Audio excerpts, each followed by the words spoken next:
Hello बच्चों, आज हम जानेंगे क्लास 6 हिंदी से चैप्टर 4 जिसका शीर्षक है चांद से थोड़ी सी गप्पे। बच्चों, चांद से थोड़ी सी गप्पे कविता लेखक शमशेर बहादुर सिंह जी द्वारा लिखित है। इस कविता को कवि ने एक 10-11 साल की एक लड़की के मन का वर्णन किया है। वो जिज्ञासु प्रवृत्ति की होने के कारण चांद से कई सवाल पूछना चाहती है और उनके बारे में अधिक जानना चाहती है।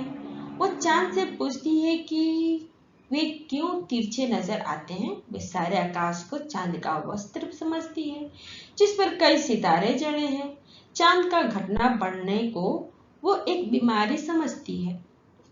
कविता की पहली पंक्ति है, गोल है खूब मगर आप तिरछे नजर आते हैं जरा। आप पहने हुए हैं कुल आकाश तारों जड़ा। सिर्फ मुंह खोले हुए हैं अपना गोरा चिट्टा गोल मटोल। अपनी पोशाके को फैलाए हुए हैं चारों ओर। इस कविता का अर्थ है, इस कविता में बच्ची चांद को लेकर कहती है कि वो बहुत गोल है पर तिरछे नजर आते हैं।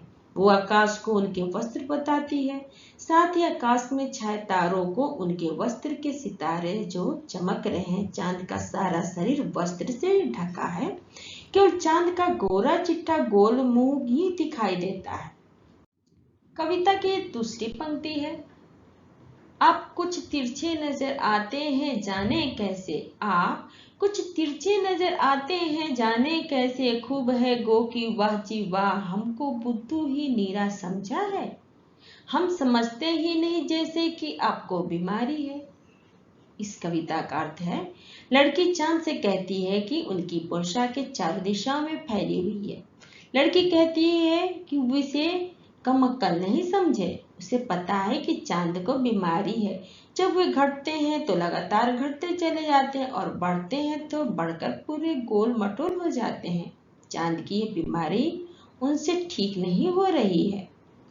कविता की अगली पंक्ति है, आप घटते हैं तो घटते चले जाते हैं। आप घटते हैं तो घटते ही चले जाते हैं और बढ़ते हैं तो बस यानी कि बढ़ते ही चले जाते हैं। दम नहीं लेते जब तक बिल्कुल ही गोल ना हो जाए।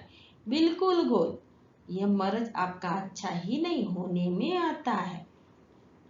इस कविता का अर्थ है कि चांद से थोड़ी गप्पे कविता की इस अंतिम पद में बालिका चांद से कहती है कि आप घटते हैं तो घटते ही चले जाते हैं और बढ़ते हैं तो बढ़ते ही चले जाते हैं। पता नहीं क्यों आपकी ये बीमारी ठीक ही नहीं हो रही है।